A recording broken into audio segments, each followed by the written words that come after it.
Omukolo guno gutandise na kuggulawo kkanisa eno etuumiddwa St. John Chapel nga gukoleddwa omulabizi w'ennamirembe the Right Reverend Wilberforce Olwalira. In the name of God the Father, the Son, and the Holy Spirit. Amen. Amen. Ekkanisa eno etuuza abantu abawera 1,500 era ng'ezimbiddwa abayizi okusobola okufuna we basinziza. Omulabizi w'ennamirembe the Right Reverend Wilberforce Olwalira bw'abadde abuulirayo ennyamidde engeri abazadde ensangi zino gye bakuzaamu abaana ate ng'emiti emito gye giggumiza ekibira. Mumanyi nti tuli mu ggwanga eririmu obubbi obwa buli ngeri. Abaana abamu bajja kubeera mu mayumba naye ng'ennyumba mwani ng'ensimbi ezagizimba nzibe. Onoomusuubira kubanga akulira munda ya munne tabulwa kyamuggyako.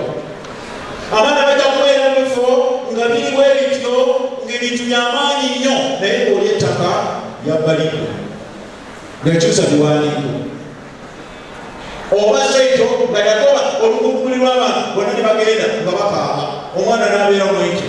Omulabizi asabye abazadde okubuulira abaana baabwe ebikwata ku ddiini kubanga bano ky'obabuulira kye bakwata. Okusinziira ku bulabirizi omwaka guno gwaweebwayo eri abaana. Omulabizi ayongedde n'asaba abazadde okutwala abaana baabwe mu masomero agali ku musingi gw'eddiini kubanga entamu ewulira muliro mu beriberye.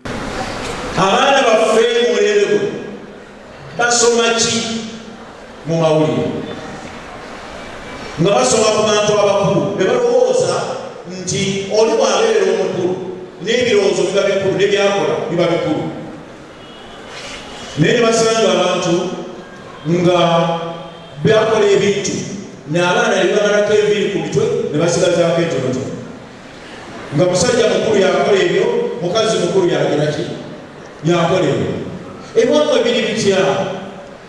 Omukolo guno gwetabiddwako abagenyi abakulu bangi omubadde n'eyali amyuka Ssaabalamuzi wa Uganda Stephen Kavuma n'akubiriza abazadde okufaayo ennyo ku baana baabwe. Singi gwowa omwana nga muto bajjira ddala awaka kyalaba abazadde kye bakola kigenda ku bwongo bwe ne kifuuka ekimukuye nga akula.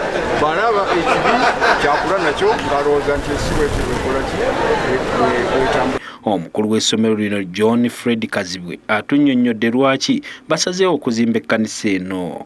A chapel in a school is an instrument of character formation, training a child in the core values of the institution.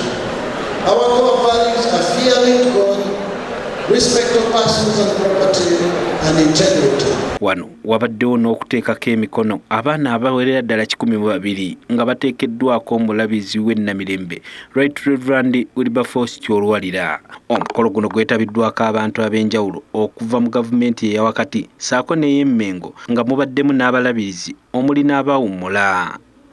Mu Kiibi Jamiru Kyabasinga, Delta TV Amasukulu.